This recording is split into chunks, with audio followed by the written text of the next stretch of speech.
Thank y'all for coming. You know, as you looked at the tape from last week, I mean, obviously our guys were disappointed in the outcome, but as you break it down, did a lot of things good. Loved the way our guys competed. I thought gave us an opportunity to win the game late. Made some really good adjustments throughout the game with everything that had gone on. I thought our guys really did a nice job of going out in the field and handling those parts of it. Played extremely hard, very proud of their effort, being resilient. A lot of teams, I think, at the end of that second quarter or right there at halftime might have folded up tents, and I thought our guys really came together well and came out in the second half and really battled. I thought our defense in the second half was outstanding, created some turnovers, stopped a lot of big drives in there. And then offensively, I thought we did some good things. We needed to capitalize on a few others, but proud of our football team from that standpoint. Again, Ole Miss is a good football team, but I think we have a good football team as well. This week, got an extremely tough test. I mean, we're talking about the defending conference champions make it to the playoffs. Coach Fickle and I know each other well. I think he does an outstanding job there. I think they're an outstanding program. I can't remember the last time they actually lost a conference game. So we've got our hands full again this week, knowing that this is going to be a great battle. We've already had some great battles with them in years before. And so finally excited to have them actually come to town and be in our city and play in our stadium. So it's going to be a great contest. Looking forward to people coming out and being a part of it. You talked about this series. How much of this, kind of the exciting games you've played and the important games you've played, how much is this Cincinnati rivalry, has it turned into a rivalry? Well, I think it has probably turned into that type of rivalry type game. I mean, just with the games that we played versus each other, with the things that have been on the line most of the time when we have played, I think this game has been pivotal in conference play throughout. Don't see that it's going to be any different again this year. Every conference game matters, and our conference obviously is very talented, very strong top to bottom. Every week you're going to have to play, but I think this game in particular, just knowing their position and what it's been within the conference and having the opportunity to play them here at home, I think our guys obviously are excited about that opportunity and looking forward to the contest. Probably the best in the country last year. How different are they defensively? Well, defensively, schematically, they're the same. You know, they're gonna be very difficult to run the football against. They're always difficult to throw the football against. You look at what they do schematically from that standpoint. Now, they don't have Gardner and those guys all back there that have been playing together for 3 or 4 years, but they moved some pieces around.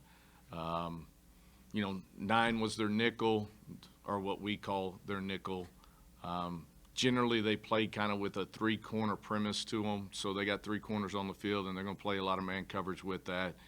They're going to try to keep a lot of eyes to the box and try to stop you from running the football. And so I think their linebackers play very aggressively, really play downhill. There are a lot of movement up front, a lot of twist game up front, a lot of blitz from different areas, and so they're going to cause you some issues. You got to do a great job of targeting things right, coming off the football and creating movement. After this loss with Ole Miss, how do you guys flip the script? What are you telling the guys about the season, knowing that it's going into conference play? Well, we're 4 games into it, and conference play is starting, right? This is a new chapter, and we get to open up conference play with the team that has been pretty dominant in our conference over the last several years. So we know it's going to be a tough test. It's going to be a tough battle. We've faced it multiple times before.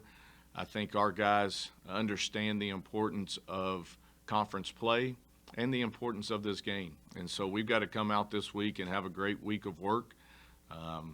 We got to get mentally right, and we got to get as close to physically right as we can get and understand this is going to be one of those type of battles, and the battles that we've been in, and they understand that. And so don't expect anything different come this Saturday.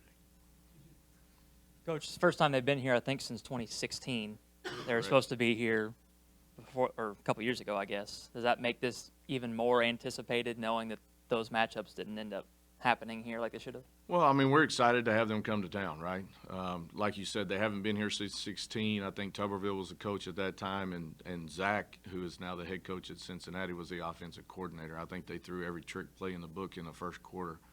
And then I think they've only been here 3 times in the last 30 years. So with them leaving the conference, obviously this is going to be probably the last time we get an opportunity to have them in town. And so I think all those factors kind of add up to that.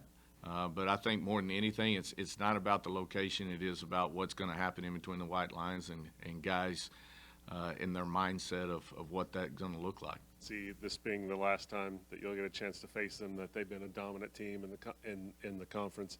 Do you say anything to your players about that, and this being the last chance before they go off to the Big 12 as kind of motivation? Yeah, I don't know that I really have to say anything. I think they know it. I think they're just excited to play this game, to start conference play, and have an opportunity to play them at home. And so all the other parts of it is what it is.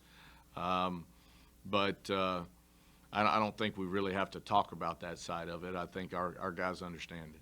2 years ago, I'm sorry. 2 years ago, you had a fantastic season, but it seemed like all your home games were getting blown out, and we couldn't fill the stadium anyway. And then last year, nice team, ended up with a winning record, but it was kind of a constant uphill climb and lost some momentum early. So this is kind of the first time in a while that I think fans here certainly have to notice that you've got a really good team and you're facing a really good team, and it's the start of conference. Do you hope that Chapman Stadium is really rocking in a way that we haven't seen in a while? Yeah, I really do. I mean, we've had great turnout our first 2 games and been really excited about what has gone on over on the Commons and the tailgating and all the concerts and the things that have brought people out and a lot of the families that are out there.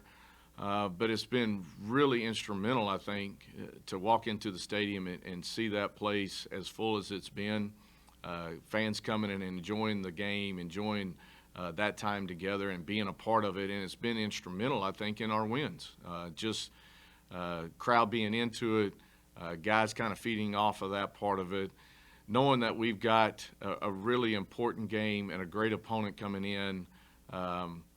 Hoping that the city and everybody turns out and shows up and comes support these young men and what they're doing on the field and being a part of our community and our university that really does their best to represent this area and this community in a really positive way. For more information, you can visit tulsaworld.com.